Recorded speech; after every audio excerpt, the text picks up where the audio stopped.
There we go. Hello, Natalie. Hi, Christa.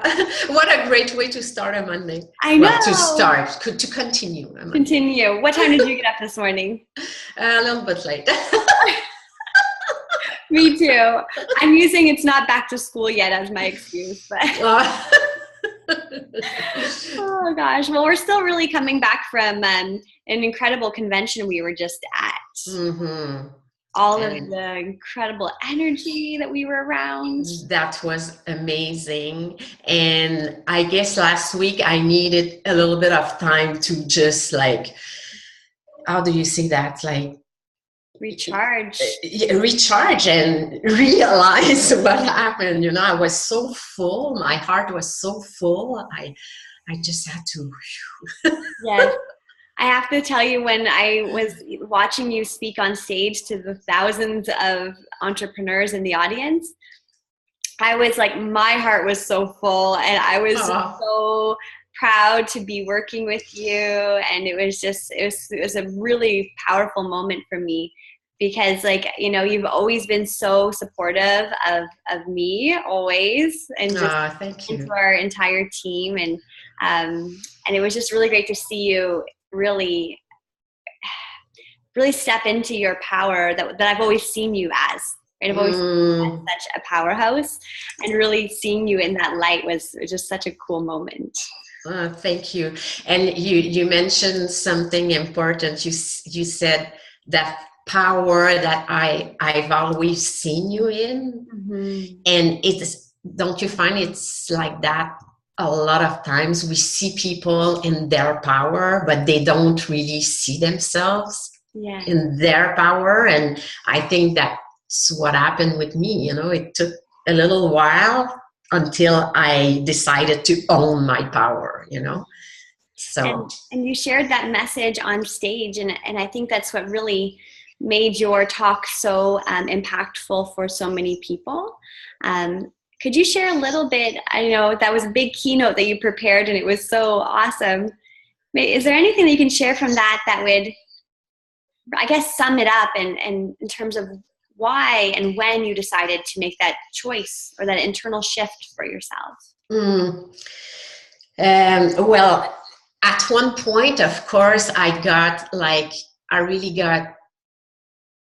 it was not even, I wasn't even in my comfort zone. I was just tired of not owning my power and be the best version of myself. And as an entrepreneur, we have some, and I was really in the down of the roller coaster. And that at that moment where it crossed my mind, should I find a job? Is it for me? Is entrepreneurship really for me? Am I going to succeed? When I started asking myself all those questions, I was like, wait a minute. I didn't come that far to just let go of everything. And if I wasn't going to continue, like Artemis is saying, if you can go back, but if you're going to go forward, you have to have success. And I just made that decision because I was looking back and I didn't like what I was looking at, so I said, might as well, go forward and succeed. And I guess the main thing I did differently, and my talk was mainly about that, was about leading myself first. Just letting go of, people maybe not following, or the fault of the company, of the fault of this, or pointing at everything, and just pointing at myself and looking at myself in the mirror and say, okay, what am I doing to be successful? Am I leading myself in the right way? And the answer was no. And when I started doing that day by day, leading myself, even if nobody was watching, just, leading myself with excellence, just bringing my, how do you say that? My nut. I don't know how to say it in English, but just bringing my way of doing things, just aiming for excellence all the time. and putting myself in the shoes of someone really successful and asking myself, okay, how would they deal with this situation? Would they do this like that? Would they? And that really helped me, you know, to inspire myself also with other amazing leaders and model them at the beginning until I totally own it myself, you know. Oh, So yes. Oh, and I totally, I feel that shift. I know what that feels like. And I think you have to be really honest with yourself of when you are, because to be totally frank with everyone who's watching this and with you, you know, this past year, I was going through the motions, and I definitely wasn't taking a vacation necessarily or anything like that. But it wasn't, the power wasn't, it wasn't coming from inside. Like, it was just kind of just going, just doing what I thought I was supposed to do. yeah. There was not, the passion wasn't there the way it was the year before. Mm-hmm. And I think it was really important for me to feel what that feels like in my body as well. Like, you know, because if you're just going through the motions and you're probably doing a lot more than's actually giving you results, it's like either rest and get ready to really connect to why you're building this, or don't, right? Yeah, because if not, you're just like you said, you're being in motion, you're busy, but you're never, well, I was always unsatisfied, even if some days I felt like, my God, I was busy running around, but you don't have that internal satisfaction because you know that you're not like 100% connected. You don't even know anymore why you're doing this, you know, you're just like in the doing. And eventually you have to be in the being, you know. Yes. What do I want to be? Why am I doing that? The why is of course the main thing. But there's a thing with the why also, it evolves. Yeah. You know, I share that in my talk that for the past 3 years, my why was to retire the knee. It was driving me, and last year we retired him. Yeah. So we have to continue because now it would be easy to say, okay, we're together every day. That's it. It's done. Yeah. You know, so it always evolves. And I think, like you said, it's good to take a moment to realign yourself. And at one point, I think your why can be very simple at the beginning, little things that are very important to you, but at one point it becomes bigger than yourself. You know, it's like when you have the freedom, you're starting to, you know, you have the success, your husband is with you, you're just like you know, you're like, well, eventually it takes. Yes. And I heard you this morning, I thought it was really inspiring when you said that your why was to be an example for your boys. Yeah.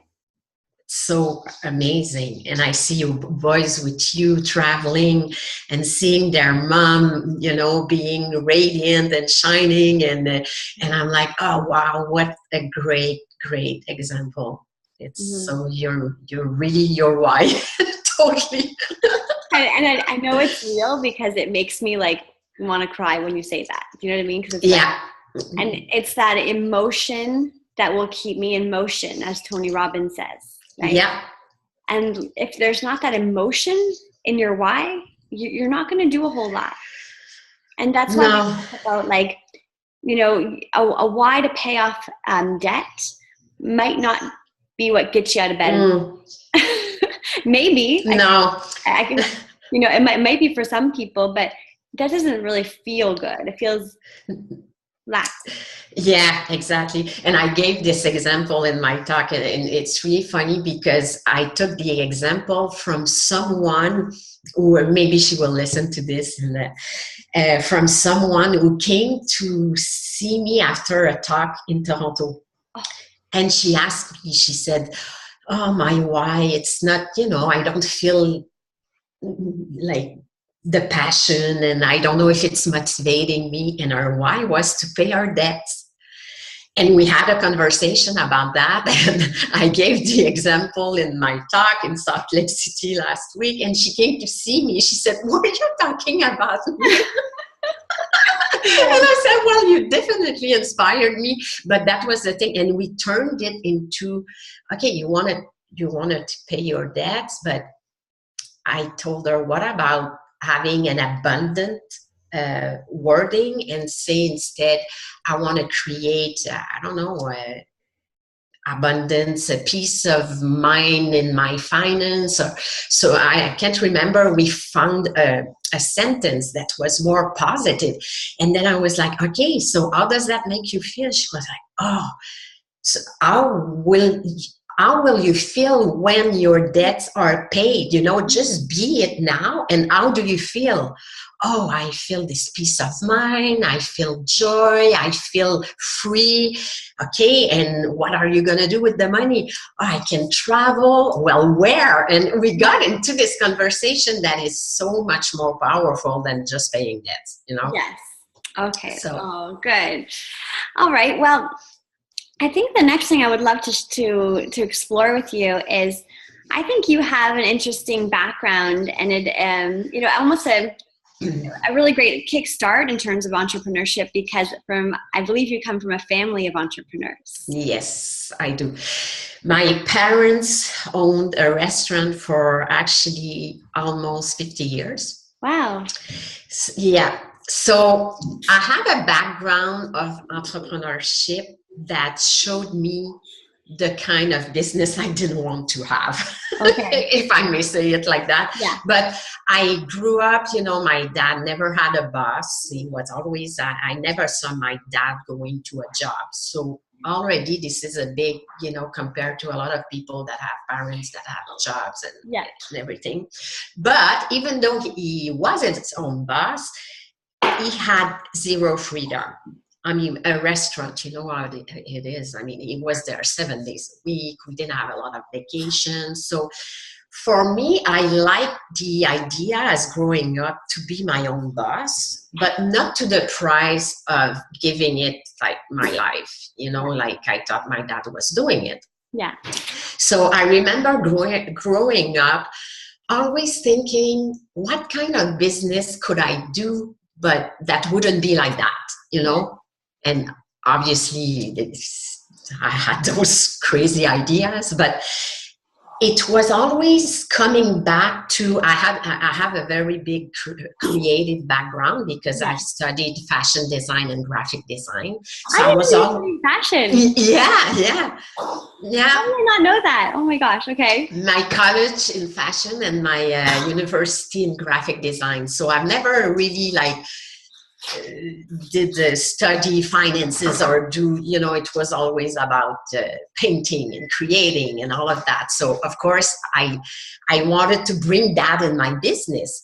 So I had those ideas of, creating personal cards or whatever, lots of ideas. And the thing was always in my mind, I was like, no, I can't do that, because if I'm not there, the business will fall apart. So I already had those kind of knowledge that I couldn't put words on, that were leverage, residual, having the freedom. I think I was looking for that, but I didn't know what it was, So all the business models I was thinking of, I was always discouraged because, one, it would take all my time, my efforts. Yeah. I realized quickly that if I wasn't there, the business would fall apart. And starting everything from scratch, like a product, create everything. I was like, oh my God, that's way too much work. So I don't know, I just abandoned the idea at one point, and I got into corporate, and I thought that this was it, be successful in corporate until, I lost my health. I went through a burnout and everything. And then I was introduced into network marketing. Amazing. And this is where I was like, oh my God, this is what I've been looking for. I didn't even know it exists. Oh my God. That's so great. And so you had the entrepreneurial background, but it was from the traditional business model. Yes. And we talk about that in B21, and you know, my journey, I guess, had some similarities there, where I knew that I was working as an employee, knew that I wanted to be my own boss, and then realized I was going to work way, way harder as my own boss and have, you know, even less freedom. Yeah. And it was just like, this is not what I thought it was going to be. And that's when I met Leanne and learned of the new model that we teach in business industry, which means network marketing. Yeah. You know, even when you're building a traditional business, it's very risky in terms of financially. There's so much to it.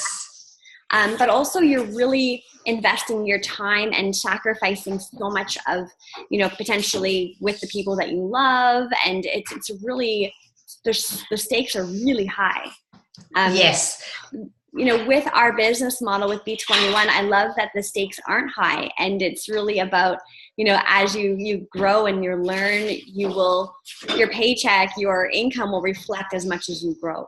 Exactly. And I totally saw and I still see the difference. I could paint like a clear picture between the two, because I saw my dad losing his health, working a lot, and not being like, you know, I think the greatest potential and man he could have been, because he was working so hard. And he went through a bankrupt. He lost everything. So I saw really the traditional, I'm not saying it's like that for every traditional business, but I really had that example.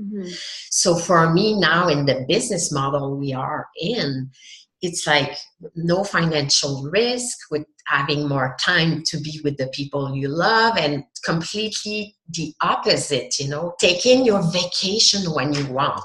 Yeah. I mean, that's a luxury that a lot of people don't have.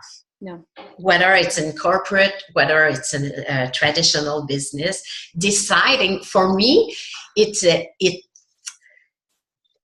touches right to my cores. When I hear that some people cannot decide when they can take their vacation, and they have 2 weeks of vacation a year, I think that's my why. Yeah.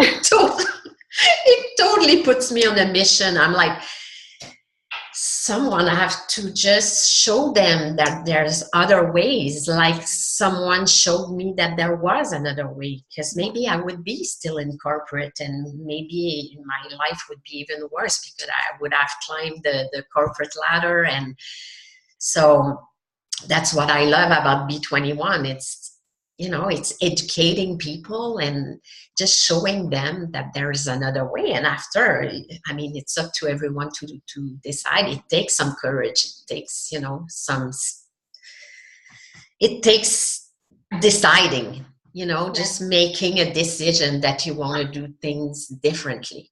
Yes. And then treating it like a business too, right? Yes. Because it is a real business. It is a real business. And the fact sometimes that people, like the owner of that business, doesn't have to wake up, go to an actual building and have employees to you know, to delegate stuff to. So for people, the fact that it's a freedom model, it's online, it's portable, I find that people have that little difficulty to see it as, oh, okay, it's a real business. And yes, it's really real, and it has a potential of a bigger potential than most traditional business, where, you know, people have to pay their rent, their employees, and whatever the bottom line is, it's what is left, you know, and sometimes it's not a lot.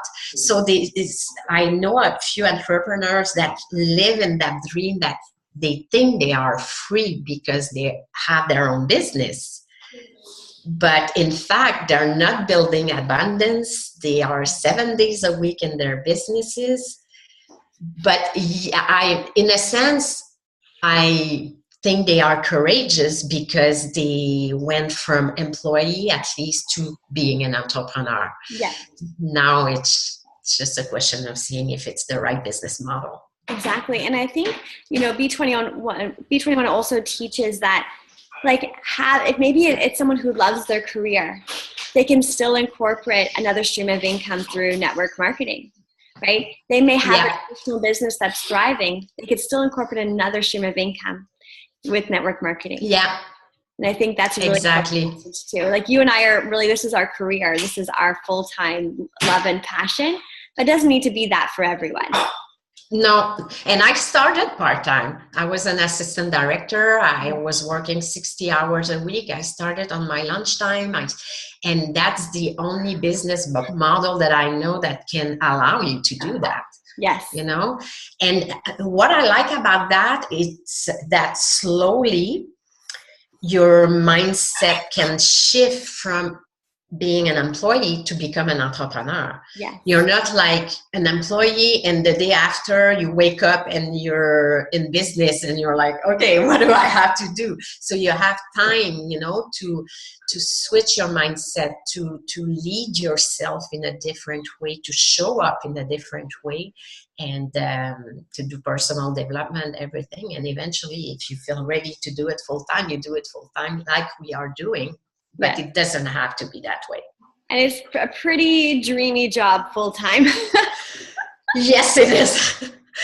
Yeah, and I think it's important that every day to remind ourselves, because after a few years, it's easy to get comfortable. It is. It really is. And I'm reminded of it all the time in just little moments, like even, you know, when we were in Salt Lake City, and I literally love the people that I work with so much. And I think that that's such a luxury as well, just really enjoying the people who you are creating with and you're growing together. And, you know, you and I have been working together for almost a decade. And I can't even imagine how you've seen me grow as a person in these years, right? But we can celebrate. The same for you, seeing me. We've witnesses each other, you know, growing, and that's the beauty of it. And I think that all that part, you know, sometimes it blows my mind away, being in business for yourself, in a business model that you have no choice to grow as a person. Yeah. Your income is totally linked to your leadership, the way you grow. And so which other business or job in the world is asking you that, you know? And I used to get so frustrated when I had an income goal in this business, and I would reach out to Leanne, and she said, there's still something you have to learn. And I was like, oh, what is that? I just want the money. But it was so true. And it turns out that how I ended up growing and what I learned and how I shifted as a person and all those fine little tune-ups are worth so much more than the income in the end, right? Exactly. Can you believe that my plateau I had for a few years in the business, you know, I was stuck to an income, was exactly the income I was making when I left corporate. Really? The same. I couldn't see myself making more. So I had to, you know, grow and switch my abundance mindset and, you know, work on that, because that was my self-worth. So I couldn't see. So even though I was working and doing things, and it was plateau until the day I was like, well, I deserve more, you know, abundance is there for everybody. And I mean, obviously there was a cheminement, how do you say that? There was a way that I flowed through that, but eventually I saw the income. There you go. Yeah. So it really starts, it's leadership from within Totally. It starts from within, not external. It's not, the team, the product, the this, the that. It's really about working on us. That's phenomenal. Well, I want to wrap this up with I want to hear one thing that you and Denis are going to do this year in terms of exercising that abundance muscle and really reaching for something bigger. Well, we're gonna keep surfing this wave that we're on, and absolutely not getting in the trap of just surfing it. We want bigger waves, so we have big goals, and we totally out of our comfort zone, and sometimes I'm even like, oh my god, but but that's okay, because we're ready to do what we have to do as individual, as business partners, as a couple, because it's asking as a couple to do things differently. So yeah, our vision is really about impacting. It's really about making a difference in our team's life, about giving back, about and to do all of that, you need money. You need money, and that's why we want to increase our income. We want to be an example and inspiration for other people. I think that this is what is driving us, not just do it for our own, do it to inspire others and show them, hey, we're just ordinary people. We did it, so can you, So for me, it's more than a business. It's a life mission. Absolutely. Yeah. And you are one of the top 25 growers out of hundreds of thousands of associates in our company this year. And you were last year. Yes. And I'm wondering if you had the same, you're thinking the same thing I did. And that was, I was really proud to be a part of Growth 25, and it was definitely a career goal. But then I realized, I said, I think I actually could have worked harder. Like I didn't actually think that it was like I did something so profound. I literally just showed up with that belief. So it was a great moment to show that it actually is available for everyone. It's just that consistency throughout the whole year. That's, I think I'm having a ha right now. Because that's very interesting what you're saying, because of course I'm happy. It was a career goal for me too, but I have the same feeling. I'm like, it wasn't that, it was flowing, and yes, we were serious in our business and everything, but I think it was just that we were committed. Our heart was there, or rather than working 100 hours a week. We didn't do that. We never did that. We always took our weekends off, and but we showed up with all our heart and soul. And that's not hard. I mean, it's not more hours. It's not tiring. It's just a question of being aligned, being there with your heart, your whole soul, and doing your action. I think you can do less action if you're totally aligned. The results are going to be so much greater than doing full of action and being with like a chicken with no head. You know what I mean? Yeah. So yeah, totally. You're right. It doesn't need to. So I guess saying that means that we could achieve this goal every single year. Don't you agree? I totally agree. I know it's possible. Anything's possible. Natalie, thank you so much. I know that we have to get back to our beautiful Mondays that are waiting. Yes.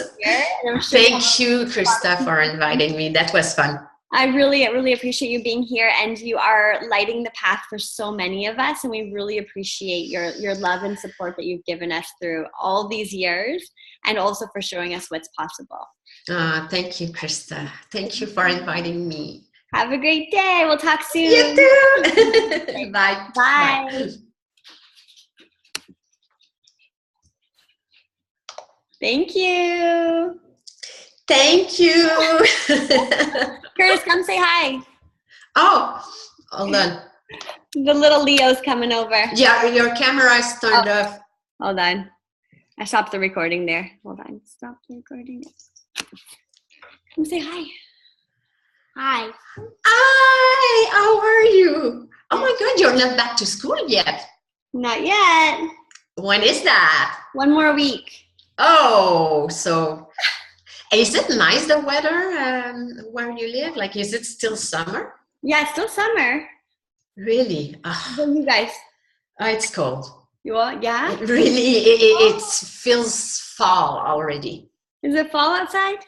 No. No, it's pretty. Oh, well, enjoy it and go play outside. And like you got a new haircut. It's so nice. Look at this. Are you doing it necklace. yourself? Isn't that nice? Like a little. Oh. You're really cute. Do you remember that it was our birthday the same day in Kananaskis? Remember that? Same. And when we were You remember? in Calgary, it was her birthday, your birthday, and then remember Annette gave you all that rev. That was easy drinking, right? I drank it all. Okay. So that was a funny birthday gift. Oh my goodness. I spent actually our flight was delayed and everything, so I spent the entire day in the airports for my birthday. So I'm sure he had a more fun birthday. Yes. Little Leo. Yes. Okay, well, we'll talk soon. Thank you so much, Natalie. I really appreciate you. Thank you so much, Christa. Talk to you soon. Okay, bye. Bye. It's for grown-ups.